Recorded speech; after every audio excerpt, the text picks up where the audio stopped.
Welcome to RAIN, the Real Estate Investor Growth Network with your hostess, Jen Josie. Join like-minded real estate investors and accelerate your business towards greatness. You will hear step-by-step strategies for success, interviews with real estate rock stars, and we will dig deep into past projects where we bear it all, including the good, the bad, and some just plain ugly. So get excited. Here's the bestower of badassery herself, the real Jen Josie. Listener discretion is advised. Hi, and welcome back. I'm Jen Josie, creator of RAIN, the Real Estate Investor Growth Network. Whoop, whoop. On today's episode, we have a guest that will be sharing their badassery. But before we begin, here's today's badassery bestowment, my little badass gift to you. Today's topic is enhancing curb appeal to maximize value. Investing in curb appeal is a crucial strategy for real estate investors looking to maximize the value and marketability of a property. The exterior of a home sets the tone for potential buyers and can significantly impact their first impression. A property with strong curb appeal is more likely to attract interest, sell quickly, and command a higher price. Here are 3 aspects to consider. Number 1, first impressions matter. The exterior is the first thing buyers see, and a well-maintained facade can create a welcoming and attractive atmosphere.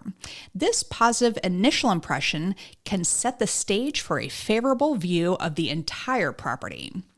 Number 2, boosting marketability. Properties with strong curb appeal are more appealing to buyers, making them stand out in a competitive market. Attractive landscaping, clean walkways, and a fresh coat of paint can make a significant difference in attracting potential buyers. Number 3, high offers and quicker sales. Homes with appealing exteriors often sell faster and for higher prices.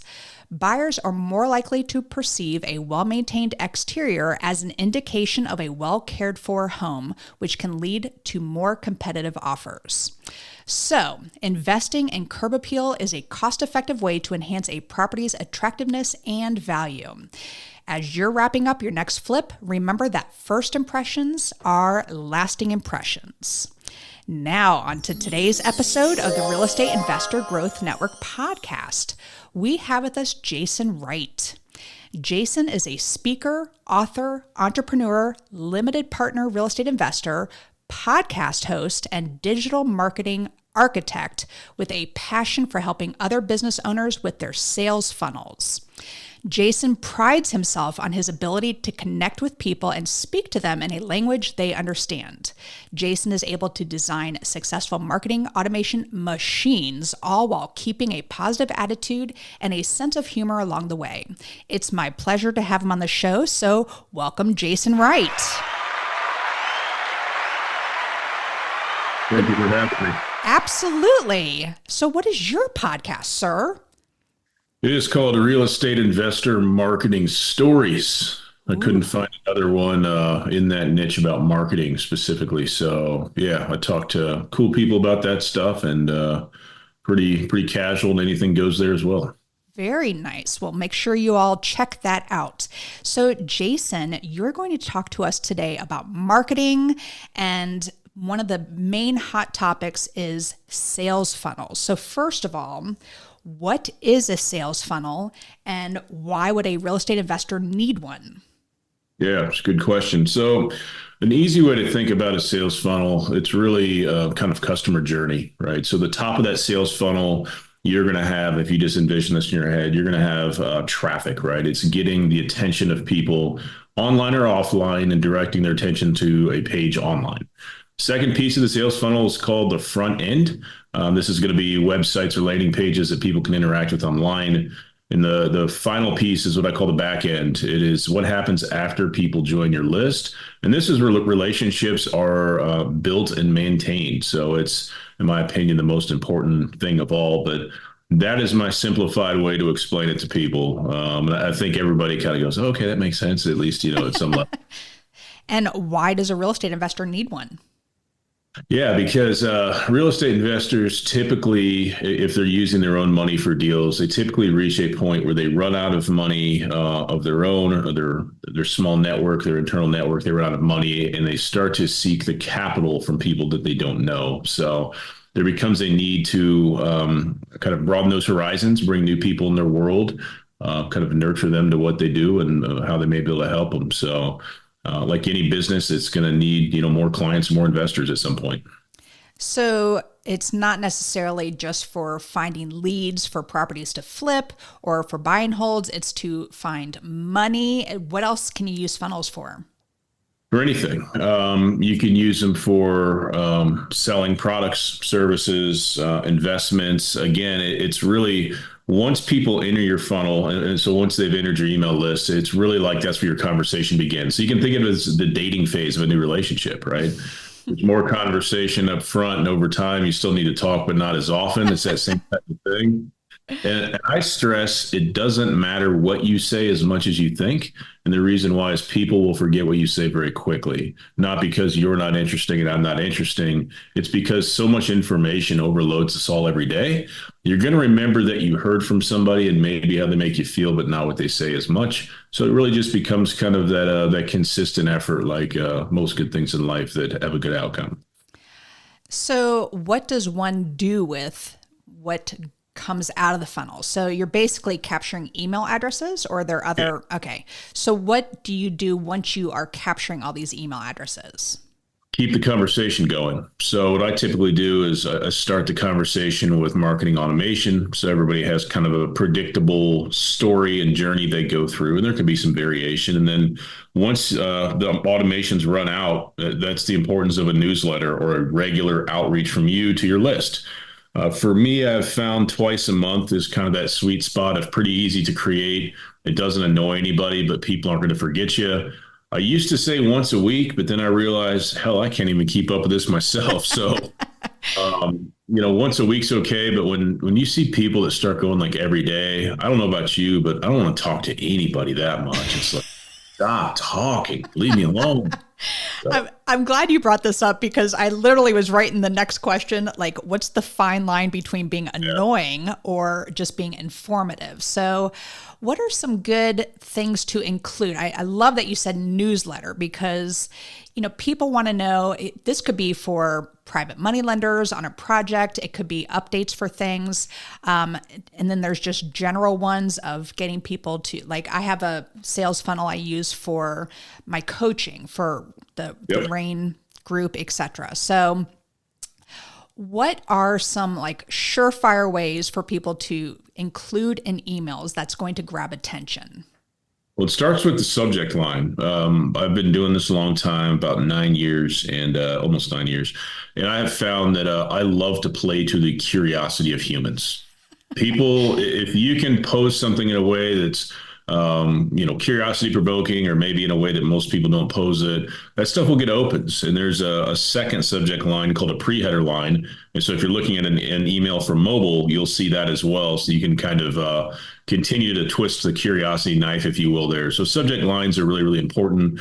I'll be honest with you. I was talking to my wife and a couple members of my team today, and I said, you know what, we might just transition all of our marketing to this style. 85% of it is kind of Jason unplugged. It's authentic. It's unapologetically real. And about 15% is going to be tactical stuff, because if you go the other way, people get bored with it, right? It stops having the same effect. So what I challenge everybody watching and listening to do is put your own personality into your marketing. It makes it way easier from the creator standpoint, and it's way more engaging from the audience's standpoint as well. And people are, going to invest with people that they like and know and hopefully trust. It's relationship business, right? So you got to keep that in mind. Huge. And I cannot tell you how many times a day I hit unsubscribe, because I feel like I get in these, and just like you said, people do them multiple times a week, and it's just flat out annoying. And the content is just stupid. There's very few people that I will continue to read their emails. By the one is Hal Elrod, by the way. His automated emails are so great. I don't know if you know who Hal Elrod is. He wrote the book Miracle Morning. By the way, Hal Elrod, if you're listening, I love you. Be on my podcast. Okay, so how about that? Was that good marketing? I like it. Yeah. So give me some samples of these email headers, the topics. Well, sadly, some of mine that perform the best are when I'm indicating that I've made a major failure. People love hearing about all of us, right? They love hearing about our failures. It could be, so that's one thing. It could be a question. It could be, me saying something, and I can't think of an example that's just totally positioned in a way that nobody ever hears it. So mixing it up, and sometimes stupid stuff you don't think will do well will do really well. And on the other side, you'll be like, this is going to be great. And it's, the worst open rate you've ever seen. So, and also it's like when you catch people, right? If a lot of your audience are parents and it's back to school time, they may like it. They may be busy with other stuff and they didn't catch this email. So there's other factors at play. So you can't read into it too much negatively. You just got to keep sending. So. Okay. That's excellent advice. What is a good time of day to send out emails? Yeah, typically they always, if you look at these graphs over the years, they always say like Monday's the best day and it gets worse as the week goes on. So that's one school of thought when the average, professional or normal person is active and alert. But I like to send during off times. I've sent emails at 3:00 in the morning, weekends, holidays, because I don't have any competition in your inbox. So I'll mix it up, but I don't know why I typically send Wednesday mornings. It's not a strategy. It just works out. And I'm like, why is it always Wednesday? But I mix it up and see, and I've had really good open rates on off times. So I don't like follow. I'm definitely not a follower. I don't expect people to follow me. So I just like to do my own thing and try to do stuff other people aren't doing, even if it's small, just to get attention like that. And it seems to work sometimes. All right, Wednesday mornings and Monday. That's funny you say about Mondays. People are alert. I'm rarely alert on Mondays, by the way. So you have a company called Intentionally Inspirational. Great title, by the way. You are welcome. What does your company do exactly? And how did you come about creating this company? Yeah, so it's an interesting story. I'll tell you the creation story first. Okay. So the abbreviated version is I was in corporate America for about 7 years. I had I'm sorry. Yeah, no kidding, right? I'd had my own landscaping company at the end of high school and college for about 7 years. So I'd made my own money before. My fiance at the time, or wife, I don't remember what the timeline was. I've been with the same woman for 22 years. But anyway, our parents were like, get your degrees and blah, blah, blah, because that's all they knew. At the time, I was like, okay, you idiots, once I quit, but I was like, that's all they knew. It's fine.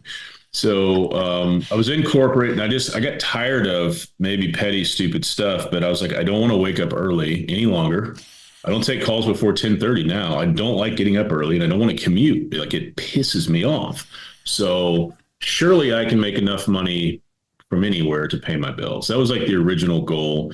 I quit corporate once. I failed horribly. Had to ask an aunt to help buy us groceries for 6 months. And then I had to go back to work. I just couldn't figure it out. And then the second time, so I was in corporate again, I woke up one night and I woke up my wife and I said, intentionally inspirational. And she's like, what? I was like, I don't know what it means, but it's going to change our life. So I didn't know to make a marketing company. I just knew I had a bigger calling. I knew that I had the gift of when I would speak a lot of times in life, people would listen. So I don't know. I thought I'd be a motivational speaker. Didn't work out that way right away. Discovered marketing to kind of get my blog out there about quitting the 9 to 5. And in the blog, I'd say full transparency. I haven't done this successfully yet, but this is how I'm going to do it. Because, I don't like to fake it till you make it crap. That's not me at all. And over time, on Upwork, I saw lots of people looking for help with marketing, and I had learned the marketing for myself. And I was like, well, I can help this person. And I started making money with it consistently over time. So I never knew I would start a marketing company, no formal background, but I'm really good at it. I can teach it in a way that people understand. And since then, I have been able to speak on stages and do some really cool stuff. So it's kind of come full circle, and the title does make sense now for the business. Most of what we do is sales and marketing. We do some coaching. We do some other educational type stuff in that realm as well. So that's kind of the backstory abbreviated for you. Wonderful. And what does Intentionally Inspirational do? Yeah, so we help companies. We worked with a lot of real estate investors, but we help them with their sales funnel. And our focus and what we're known for is that back end. So the platforms that people may be using or may recognize are Active Campaign and Go High Level. We help basically set up all the marketing automation, the pipelines. We train our clients and we support them for life. And you'll love this. My team is all ladies. Apparently, I hate working with men. It never works out, but they're stay-at-home moms. They're military wives. And it works out well for us. So it's a U.S.-based client-facing team, which is important to me. And we're really good on the training and supporting. And a lot of companies in my niche don't seem to put much emphasis on that, and that gives us our competitive advantage. So I love the whole lady aspect, but I also like that it is U.S. bound. And I mean, it is such a pet peeve of mine and this is so rude, but I need to be able to understand someone when I'm speaking to them on the phone. So that's a polite way to say it, but it's just, you can get great help here. People need jobs here as well. So thank you for doing that, Jason. That is fabulous. So, what type of software, do you call it software? What you mentioned, Active Campaign and Go High Level. I use, is it called Zapier? I've done that in the past. So you set all this up for people. How does one get into the funnel? Yeah, so it's a great question. Yeah, so those are softwares. They're all cloud-based software, so nobody's downloading anything on the computer or anything like that, but they do have apps. People get into the funnel through your forms. So if you think of your website, whether it's a contact form or an ebook form, as soon as you hit submit, you're going into somebody's backend system, whether it's in MailChimp or WordPress or wherever it may go, but that's how they get into your funnel. The other way is if you manually enter a new contact. Like say you went to an event, you got some business cards, you told these people, hey, I'm going to reach out to you next week, and you pop them in that way. So, but the automated way is through forms. Okay. And I'm just curious, what's a big no-no for once you're collecting all these email addresses and you are sending them emails with great titles, but what's a big no-no? I know being annoying and sending multiple ones per week is a no-no in my book, but any other that you want to add to that?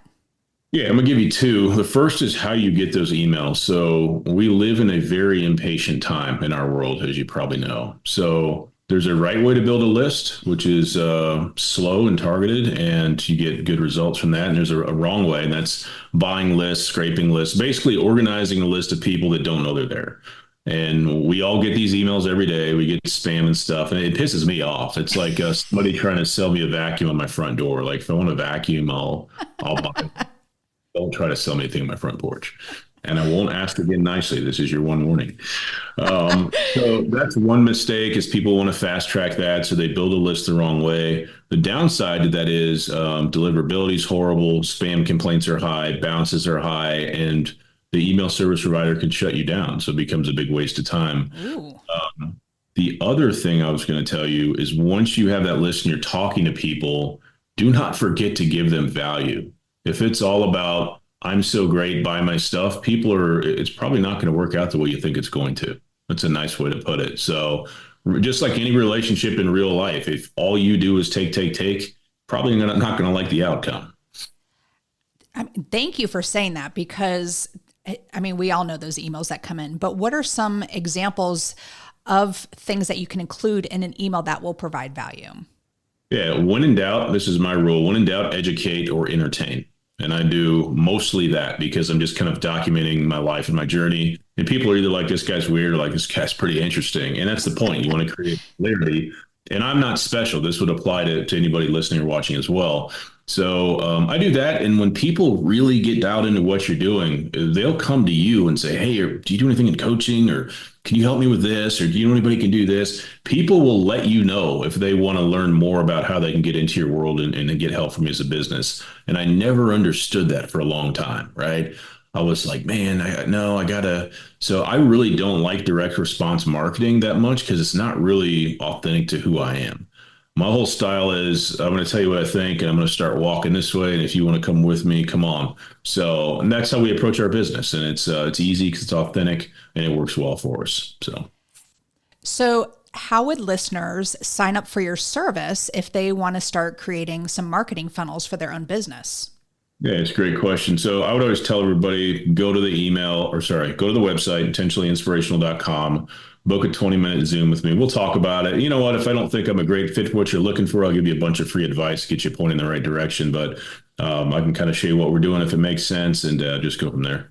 Wonderful. And you also do some real estate investing yourself Yes. as a limited partner. So what does that look like just for the listeners? Yeah, so the first deal we got into, so I have all these clients. I've worked with 185 plus investors, and all these clients that are general partners, sponsors, et cetera. And over time, you have enough of these conversations and see enough of these deals, you're like, hey, I've got some money I could get involved with. So the first deal we got into is about 18 months ago. It's a 121 door apartment complex in Chattanooga. And then this year I invested in a short-term rental fund as well. I like to diversify among different asset types and classes, even beyond the real estate. So Very important. Excellent. And what other businesses do you work with? anybody that anybody that I swear I haven't been drinking. Maybe I should. Maybe that's is it too early for bourbon? Never, ever. Um, Anybody that needs help with lead nurture or lead gen. So lead nurture, you've got people coming into your list, but you reach out to them once or twice, you don't get a sale and you just forget about them. Lead nurture takes a lot more touch points than you think to make a sale. So that's our biggest thing. You could be a roofing company, you could be a realtor, you could be insurance sales, like all these things matter. And then on the lead gen side, you may say, you know what, we have a budget for paid ads. Can you help us build the full funnel from the Facebook ads, the pages, all the way back to the back end system? We can do that as well. So Nice. And our Facebook ads, because for a while we used them and they were fabulous. And then that damn algorithm kicked in and things started like dead for months. So I'm sure you constantly having to evaluate those. Yeah, and I tell you what, the biggest thing that I've learned is it's okay to use tools that make the data in the Facebook Business Manager easier to understand. Because if you go in there, as you know, you've probably seen it, there's a million different types of data you can look at, and you're like, I don't know what I should be looking at. If you can find a tool that makes it a little bit easier, it's a much more enjoyable experience. They're not cheap, they're not near as cheap as they used to be, and the algorithms change all the time. So unfortunately, nothing ever stays the same. Right. Ever. Damn it. So by capturing these email addresses, is there a time where quality is better than quantity in this type of situation?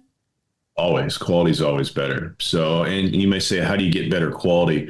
So we use lead magnets a lot. Like I have a free resource at capitalraisingautomations.com. And if you're not a capital raiser, you're going to be like, I don't know what this is, and you're not going to go. That's the point. Very specific, high value video lead magnets. I'm giving you value in exchange for first name, email, cell phone number. And I literally say, I'm never going to call you. It's for text. And by having those really narrow, niche little lead magnets, it can help me build the list of exactly who I want. So newsletter sign up forms, not a good idea. Nobody wants your newsletter. They're too vague. Contact us, too vague. I push everything to a call. Everything in my funnel begins with that 20-minute Zoom call. It's the best lead magnet I've ever used. Give me some info. You get 20 minutes of my time. It's a great model. Especially if you're selling something high ticket, which I would say is $1,000 or more. Okay. Very nice. Well, Jason, this has been fabulous. And if the listeners want to use your services, they should be going to, it is called, one more time, intentionallyinspirational.com. And also you want to make sure we check out your podcast, which is Real Estate Investor Marketing Stories with Jason Wright. I'm looking at your cover right now. Very nice. I think you're wearing the same shirt. No, it's not. Is gray your only color that you wear? I like gray, but it's not the only color. I got gray on too. Very nice. We are twinning today. So we are going to move to the second part of the podcast here, which is what My goodness. I think I need whiskey now too. I say we both need to just start drinking. Just a day. It's Friday. So we're going to move to the second part of the podcast now, which is what makes Jason Wright a badass. And I use the acronym BADASS, and the first letter is B for book. What is a book that's made a huge difference in your life? Dale Carnegie's How to Win Friends and Influence People. You know, it's been sitting on my bookshelf for a few years. I have yet to even tap into that book. So tell me why you like that book so much. You're giving me a glare. You're glaring at me. I find that offensive. It's such a palatable read because anybody can apply it. And, I always tell my kids this and people that listen, if you have one skill that you can work on, it's been able to just read people, connect with people, clearly communicate. It goes so far. And the book really describes, a lot of the benefits of that, but there's nothing crazy. You don't need any degrees or special programs to be good at it. And it's fun. It's really, really enjoyable to be able to make people laugh and get people's attention. And, people will be interested in what you're doing if they like what you're putting out there. So, well, I'm going to have to dust it off. I promise I will get to it in a year or two. Just kidding. All right. The first A in badass is for advice. You've given us some excellent advice on marketing today, but what's the best piece of advice you've ever received? It's the best piece of advice I never received. It's the advice I would give myself if I could tell the 9-year younger version of me something. Somebody listening is going to resonate with this. If you have a job now you want to get out of, that's fine. Do not quit without another thing already going and producing money. I made that mistake once. It's so much harder than it needs to be. The stress. I used to have hair just like yours, same color, same haircut. Now I'm bald. There's a big glare on the top because entrepreneurship is stressful. So have a side hustle running and making money so you have some idea of some proof of concept that works before you quit your job. So good. And by the way, I really thought I was going to need to get my sunglasses because that glare is coming right off that window. I'm just kidding, behind you. All right. The D in badass is for drive. What drives you to be successful?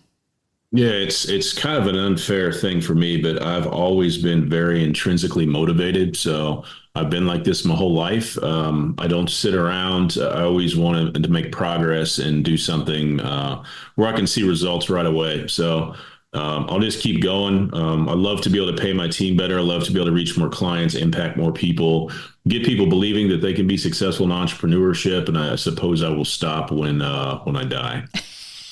That would be a reason to stop. All right. The second A in badass is for aspiration. I'm a big goal setter. So what is a goal you are currently working on?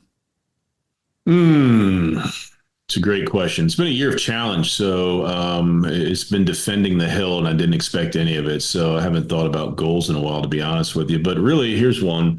To get back to where we were last year was a phenomenal year. To get back to where we were and above that, I really wanted to try to double that revenue this year. It might be impossible with the amount of time we have left now, but I can always get back to that level and get it maybe next year. You got this. I'm sure you do. All right. The first S in badass is for systems. What systems do you have in place? I'm going to assume you're a systems guy. So what systems do you have in place to help you achieve success? Yeah, it's a good question. We tend to keep things pretty simple. So our team's virtual. We just use a couple tools. We've never had a team meeting ever. We use Voxer to communicate with voice memos. We use Slack for kind of our general communication hub, and we use Asana to track workflow. So those tools we use kind of in a simple fashion for us. It works great. It's scalable, and we're not going to change what's working. Amen to that. All right. This has been such a pleasure. So to wrap up this podcast, the final S in badass is for success. So what does success mean to Jason Wright?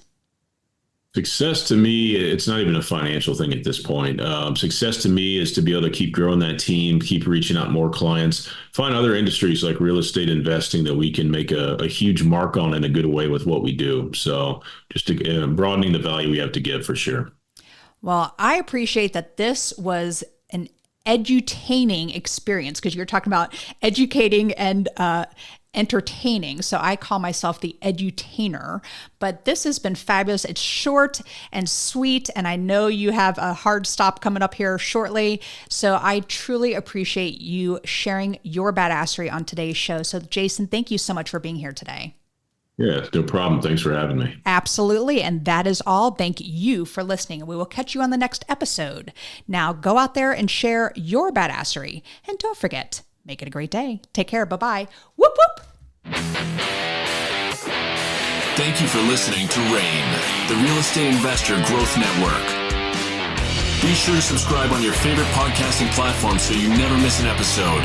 If you need more badassery, you can follow Jen Josie by visiting therealjenjosie.com or become a member of RAIN by registering on rainmastermind.com.